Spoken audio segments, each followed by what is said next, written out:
Assalamualaikum warahmatullahi wabarakatuh. Gimana kabar anak-anak? Semoga selalu dalam keadaan sehat walafiat dalam lindungan Allah Subhanahu wa taala. Amin. Hari ini bertemu lagi dalam pelajaran SKI bersama Bu Heni ya. Kemarin kita sudah membahas materi tentang Sunan Gresik.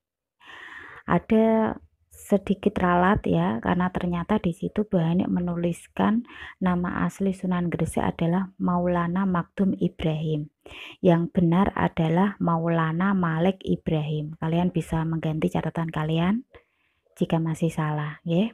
Yang benar adalah Maulana Malik Ibrahim. Kemudian Bu Heni juga tidak bosan-bosannya untuk mengingatkan kalian yang belum mengerjakan evaluasi Sunan Gresik, tolong segera dikerjakan. Yang remedi, tolong juga segera dikerjakan agar Bu Heni bisa memberikan nilai kalian KKM. Sekarang kita masuk pada materi Sunan Ampel. Sebelumnya kita membahas terlebih dahulu biografi dari Sunan Ampel.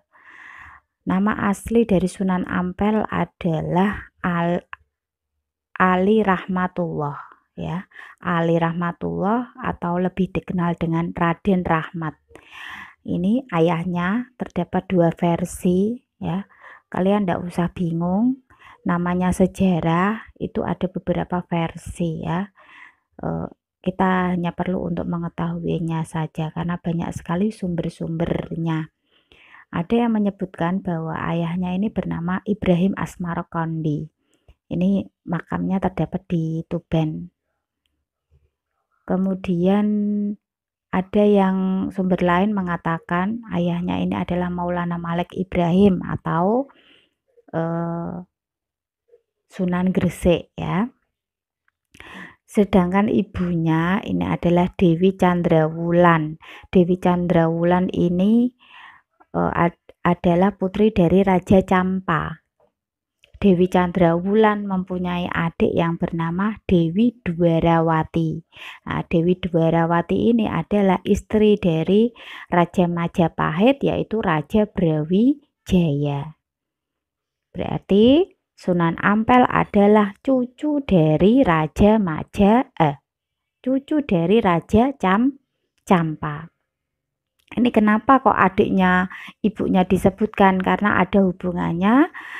Nanti perjalanan Sunan Ampel datang ke Jawa ini atas permintaan bibinya tadi ya, Dewi Dwarawati. Kemudian Ali Rahmatullah ini mempunyai saudara yang bernama Ali Murtado. Ya. Kemudian Sunan Ampel ini menikah dengan Dewi Condrowati yang mempunyai gelar Nyi Agung Manila dan Dewi Karimah yang menikah dengan Dewi Condrowati ini mempunyai anak itu ya, Sunan Bonang, termasuk anak dari Sunan Ampel dan Dewi Condrowati. Kemudian Siti Syariah, Sunan Derajat, Sunan Sedayu, kemudian Siti Mutmainah dan Siti Hafsah. Kemudian beliau juga menikah dengan Dewi Karimah binti Ki Kembang Kuning. Ini mempunyai anak yaitu Dewi Murtasyah, Asyiqoh, Raden Husamuddin atau Sunan Lamongan, Raden Zainal Abidin atau Sunan Demak, Pangeran Tumapel, dan Raden Fakih atau yang dikenal dengan Sunan Ampel II. Beliau wafat tahun 1478 Masehi dan dimakamkan di sebelah Masjid Ampel di Surabaya. Sejarah mengatakan jika Sunan Ampel datang ke Jawa itu mula-mula niatnya adalah memenuhi undangan dari bibinya, yaitu Dewi Dwarawati ya. Jadi bibinya Dewi Dwarawati itu adalah istri dari Raja Majapahit Sunan Brawijaya. Pada saat itu kerajaan Majapahit mengalami kemunduran yang sangat drastis karena ditinggal wafat oleh Mahapatih Gajah Mada dan Raja Hayam Wuruk, ya, ayahnya Raja Brawijaya. Kerajaan Majapahit mengalami kemunduran drastis karena ditinggal wafat oleh Mahapatih Gajah Mada dan Raja Hayam Wuruk. Kerajaan terpecah belah karena terjadinya perang antar saudara, ya. Para adipati juga banyak yang tidak setia lagi mengabdi kepada keturunan Raja Hayam Wuruk, yaitu Raja Brawijaya. Pajak dan upeti kerajaan banyak yang tak sampai ke istana. Upeti-upeti dari daerah lain lebih sering dinikmati oleh para adipati itu sendiri. Kemudian mereka juga mempunyai kebiasaan yang buruk, ya. Suka mabuk-mabukan, berjudi, ya, dan pada akhirnya Raja Brawijaya ini sedih. Sedih karena kebiasaan buruk semacam itu jika dibiarkan, maka lama-lama kerajaan Majapahit ini akan menjadi lemah, ya. Dan karena kalau sudah menjadi lemah, kerajaan yang lain ini bisa dengan mudah menyerang dan menghancurkan kerajaan Majapahit. Karena tahu kegelisahan suaminya, Raja Brawijaya, makanya Dewi Dwarawati mempunyai usul untuk mengundang keponakannya Ali Rahmatullah untuk mengatasi moral para adipati, ya, untuk mengatasi moral para adipati, ya. Karena bibinya Dewi Dwarawati ini mengenal keponakannya ini pandai, juga mempunyai akhlak yang mulia. Kemudian kemudian Raja Majapahit ini setuju dan mengutus utusan Majapahit untuk datang ke Kerajaan Campa, ya. Kemudian Raja Campa menerima kedatangan utusan Majapahit dengan senang hati dan mengizinkan cucunya Ali Rahmatullah untuk datang ke Pulau Jawa, tepatnya di Kerajaan Majapahit. Kemudian Ali Rahmatullah ini datang ke Jawa ditemani oleh kakaknya Ali Murtado, ya. Mereka sama-sama datang ke Jawa, tetapi kemudian kakaknya Ali Murtado ini berdakwah ke daerah lain, sedangkan Ali Rahmatullah meneruskan perjalanannya ke Kerajaan Majapahit. Setelah sampai di Majapahit, beliau ini dinikahkan dengan salah satu putri Kerajaan Majapahit, yaitu Dewi Condrowati.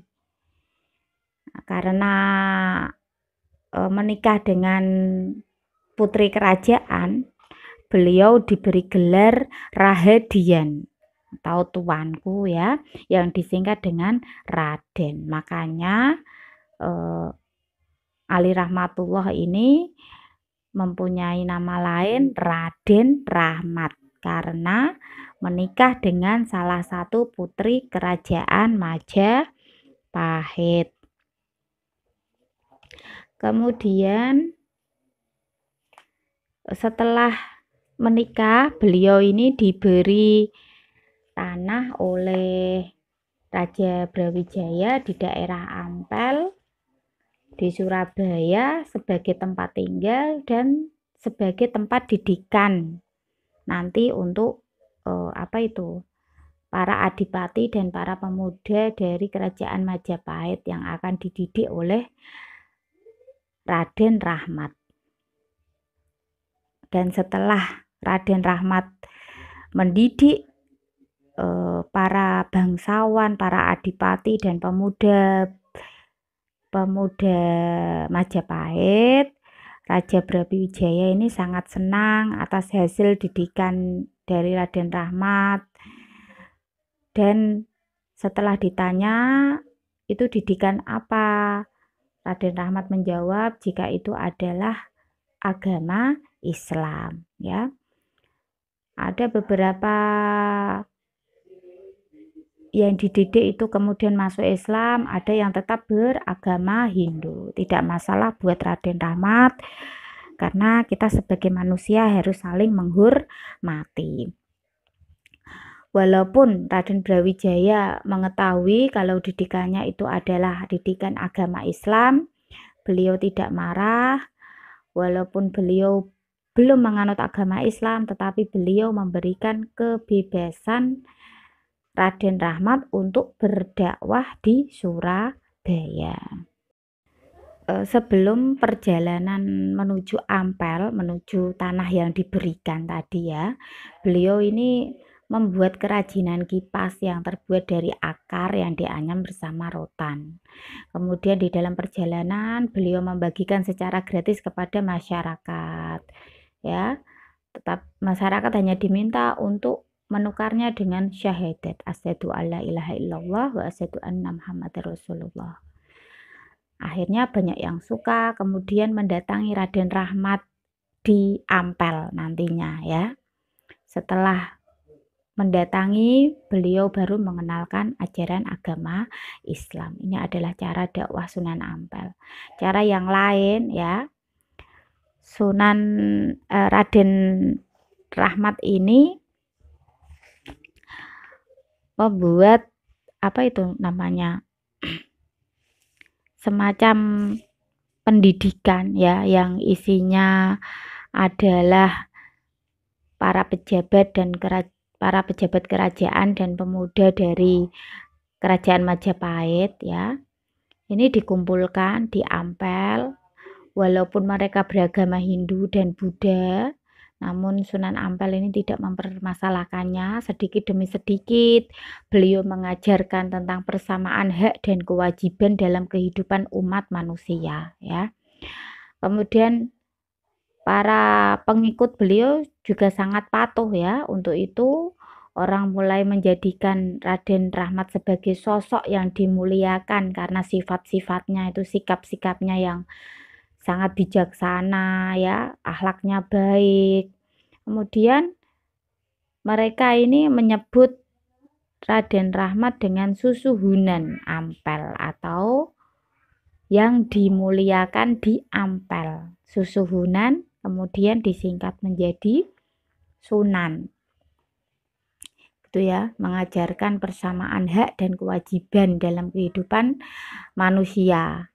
Kemudian beliau juga mendirikan masjid untuk tempat berdakwahnya, ya, di Ampel tadi.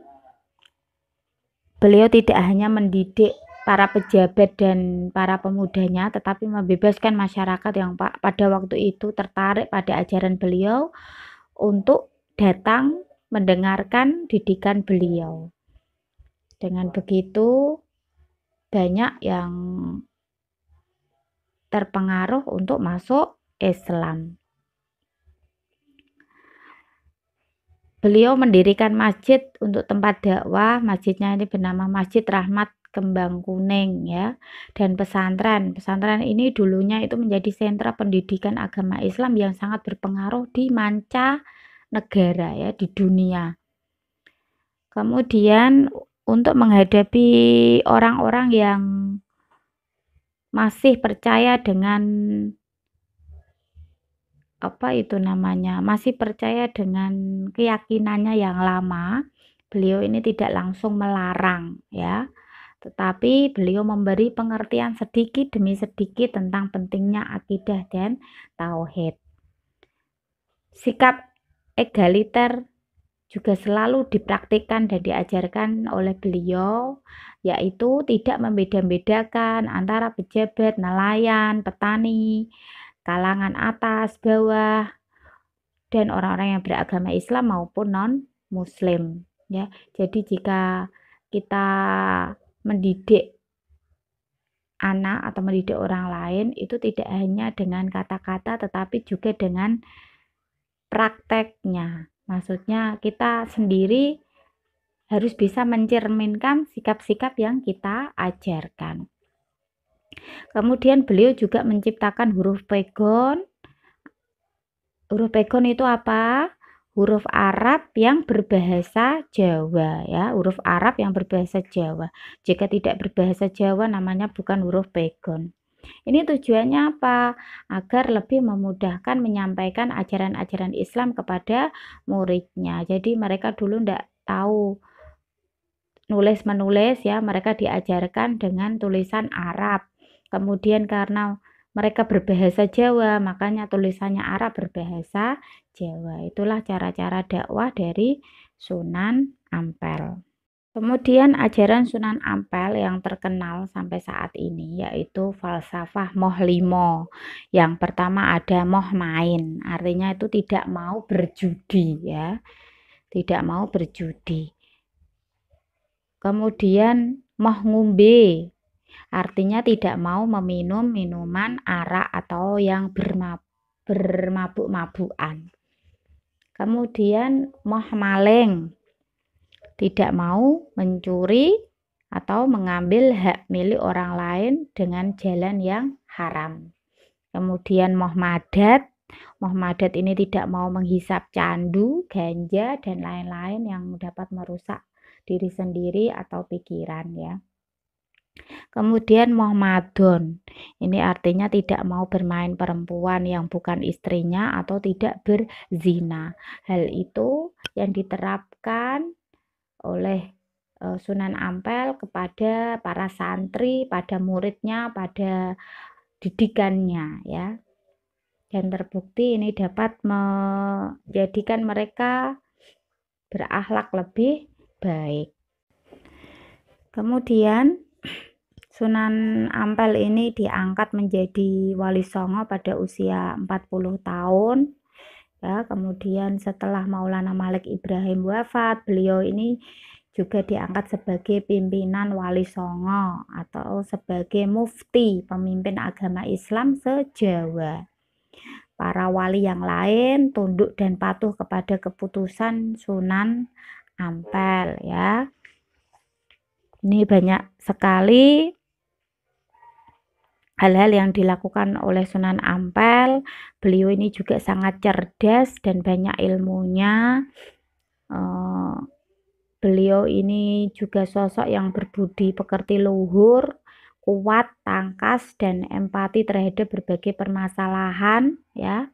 Karena ilmu dan akhlaknya, Prabu Brawijaya ini menaruh simpati kepada Sunan Ampel hingga dalam berbagai permasalahan Prabu Brawijaya menanyakan solusi dan pendapat pada Sunan Ampel. Seorang raja takon pendapate Sunan Ampel berarti orang itu benar-benar pandai ya. Kemudian beliau juga ikut mendirikan Masjid Agung Demak ya, masjid yang ada di alun-alun Demak itu sekitar tahun 1479.